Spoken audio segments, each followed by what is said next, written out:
fairy friends, it's Caroline from the Fayre Trading Company here again with another magical adventure for you. So I thought I'd just pop by this week, and we've got a little bit of a follow-up to the magical May Fair that we started last week, and I hope you all downloaded your printables and your ebook and hosted a May Fair for your little ones. And then I'm going to share with you some exciting news from the Very Nice Trading Company. Some brand new exciting things are happening here. So let's start off. So do you remember last week we hosted a magical May Fair because the fairies love to celebrate the beginning of summer and all things country, because they are also known as nature angels. So they love anything to do with the outdoors, the garden, the natural environment, small animals, birds, little insects. All of those things are their friends. So May is a perfect time to hold a little fete or fair to celebrate. So we had our May Fair, and we had our maypole and our coconut shy, and we had our picnic area. What else did we have? All sorts of things, our tea tent, all that sort of thing. But when you finish a scene like this, because that's quite a big thing, it's taken you quite some time to set up, what I would suggest is you don't want to just stop the magic dead by one day it's there, one day it isn't. So what I tend to do is I'll leave it up for a couple of days so they can enjoy their May Fair for a couple of nights. And then one morning, my little girl will come home and she will find that this has happened. Now let me take you over and show you what. Ta-da! So, our May Fair hasn't disappeared, but what has happened is it's started to be packed away because, you know, who should pop by on quite a regular basis in this place is the cleaning fairies, and they hate to see a mess. So when the fair makers have left, then along will come the cleaning fairies to tidy up after them. So you can see we've cleared away all our maypole and our coconut shy.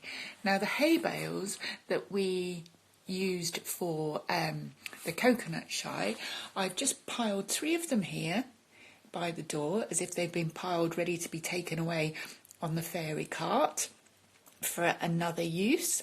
And I've left 1 here so that our little cleaning fairy, who's had to wear her wellies from the gardening set, because you know what it's like after a country fair or festival, especially with the weather we've been having. There's been a few downpours and the grass has got a little bit boggy, so she's had to wear her wellies, but she's just slipped them off and she's having a cup of tea sat on one of the hay bales that was left over from when she was dismantling her coconut shy.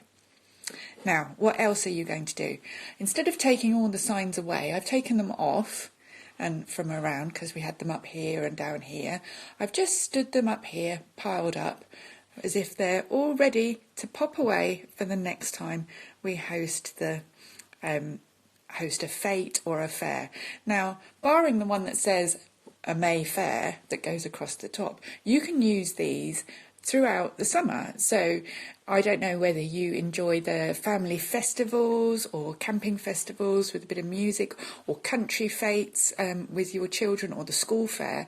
But if you have something like that you go to, say the school summer fair, then around that time you might want to create another little fair, perhaps not with the maypole but with your coconut shy and your tea tent and that, to show that the fairies are doing something similar to the sort of activity that you're enjoying right now. So we've just stood our signs up there ready for the fairies to take away, and then tomorrow those will disappear and the hay bales will disappear, just each day moving the scene on just a little bit more. So what else did we have? We've got the picnic that we had set out by the tea tent. That's all now packed up in the picnic basket. We've folded up the rug and we've just popped the hat on the top. That's ready to take away for the next picnic. We've got our bin, which is our brand new accessory in the cleaning fairy set. And that's coming very useful today because we've put all the rubbish that the fairgoers have left all over the floor in the bin. There you go. So that's a clear sign that they've been tidying up. And the other thing that we've used from the Cleaning Fairy set is the brush this time. We used the mop and bucket the other week, didn't we? But this time we're using the brush because she's brushed up all the bits and bobs from the hay bales and all the bits of mess all around here. And she's just stood that up there. We had some deck chairs at our Mayfair where people were watching the maypole dancing, and I've just folded up the deck chair. That comes in the gardening set, and we've stood that up against the door ready to take away. So as you can see, I've moved the scene on just one step by just preparing everything to go away. So now either tomorrow or the next day, this will all disappear and it will be empty and just a little door, and all will be quiet for maybe a day or two before we then start our next magical adventure. Now, of course, it's never really completely quiet. Let me just turn you around again. It's never really completely quiet, is it? Because we have got one scene that we started back in March and it's rumbling along in the background. Do you remember our magic seed? Now, if you've planted your magic seed, I'm hoping that, like me, you're pacing yourself, you're holding on to your patience because it's very easy to rush ahead. But what we're doing is gradually building that one over the summer. So I'm going to show you where my magic seed is up to, what I've done. So my daughter planted her magic seed, her Smartie, in the mud, in the pot, and every so often I'm adding something in. So I've added 2 leaves we're up to now, coming out from where her magic seed is. So you can find the magic seed instructions all in the Fairy Gardening ebook, or have a look on our YouTube channel because you'll see there's a little magical video there that tells you, that sort of doesn't tell you how to do the magic seed, but you can probably guess it from the video, and it's a lovely little movie we made a little while ago, so it's not quite as crisp as some of our photos are now, but it's still mega fun. So there you go, you've got our little gnome, he's looking after the magic seed, and every so often I'll add either a leaf or maybe a little petal. I'll pull off one of my paper roses and stick it out as if it's coming up, and every so often she'll look and she'll see, oh, something's happened there. Especially for older ones, I think that's important to do things very subtly. Oh, the bin's just blown over. You have to do things very subtly for the older ones because they're a lot more sceptical, they're a lot more curious about things. They think they know everything, don't they, once they get to about 9 or 10. I think, you know, some of them even might say fairies don't exist, which is a horrific thought, but luckily mine doesn't. But she does start to question a little bit more, and you can see a little bit more puzzling in her face. So it's very important that you don't make too many big jumps, whereas with a younger child, they don't hold on to that information quite as much. They're willing to believe a lot more and a lot more readily. So you can, and they haven't quite got the patience either to wait for something to happen over a lengthy period. So you might want to go a bit quicker when you've got the slightly younger ones watching your scenes. So that's how we've moved on that scene. Now onto the exciting news, and for this I'm going to take you into my office, so close your eyes to the mess as usual, because I've had to set it up on the bigger scene and in here, and I haven't brought my little stand with me, so I'm going to have to hold you, so it might be a bit wobbly. So exciting news this week. The flower arches have arrived, the flower wall fairy doors have arrived, so much new and beautiful blooms for summer in the Fairy Nice Trading Company. We're so excited about these new doors. It's been a little while since we've had a brand new fairy door design come to the Fairy Nice Trading Company, and so I'm super excited about these.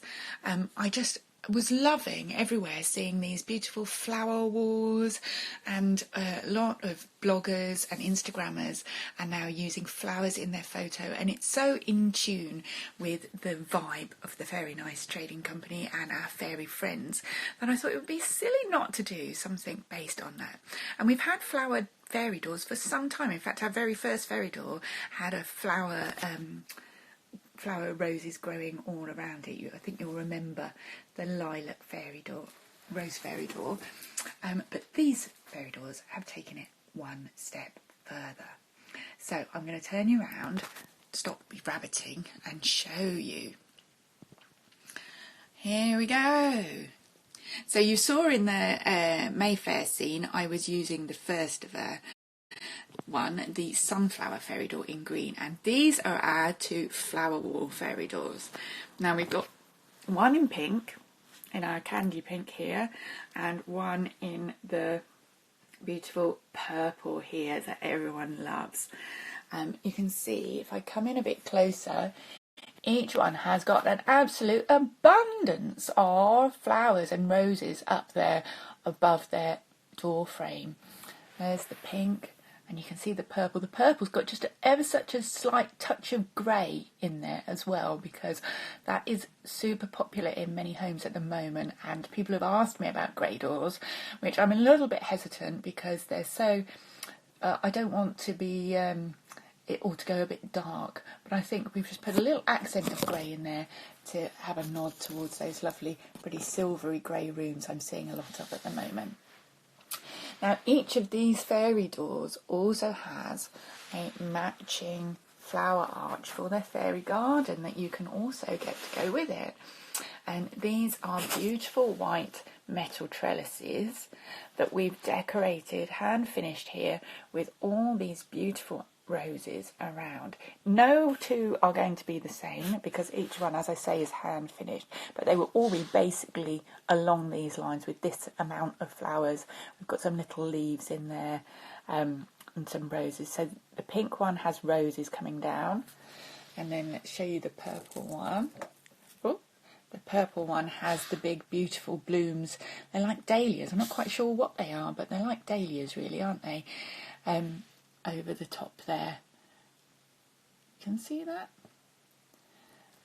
They're perfect for underneath there. You could set a little square of grass or your picnic rug, a toadstool. They're just the perfect spot for your fairy to sit and do something exciting, like have a cup of tea or read a book or read the newspaper, or simply just sit and think. You can imagine your fairy sat on a fairy toadstool underneath one of these arches, can't you? Now, you will see underneath the purple arch, we've got a picnic basket here, and that is because another one of our new things at the moment in the shop is a white version of the Magical Picnic set. So we have a white teapot and a slightly different styled chocolate cake in our Magical Picnic set, white picnic set. We also have, as the same as the blue one, a newspaper, 4 cups, a sun hat, and the picnic basket and the picnic blanket that you saw folded up in the other scene. Now, our Magical Picnic is not sat on the picnic rug here, though. It's sat on a, ta-da, brand new table and chairs. I'm loving this table and chairs because there's going to be so many things we can do with it. Now, obviously, we can sit and have tea, obviously, and you can use it with any of the tea sets. But there are some other things that we're going to be doing with the table in particular, and that will be coming up in possibly the next live when I start to talk to you about our brand new birthday fairy things. So you'll be able to use this table for all sorts of making and things. So I will tell you more about that next time. So, I hope you've enjoyed our magical adventure today. Let me know what you thought. Come over to the comments and or write me a message. Love to hear from you. Keep liking and commenting on the posts, my friends, because if you don't, you won't see us, because that's how the algorithm works, I'm afraid now. You have to show that you're loving our stuff if you want to see more of it. And I'm sure you do.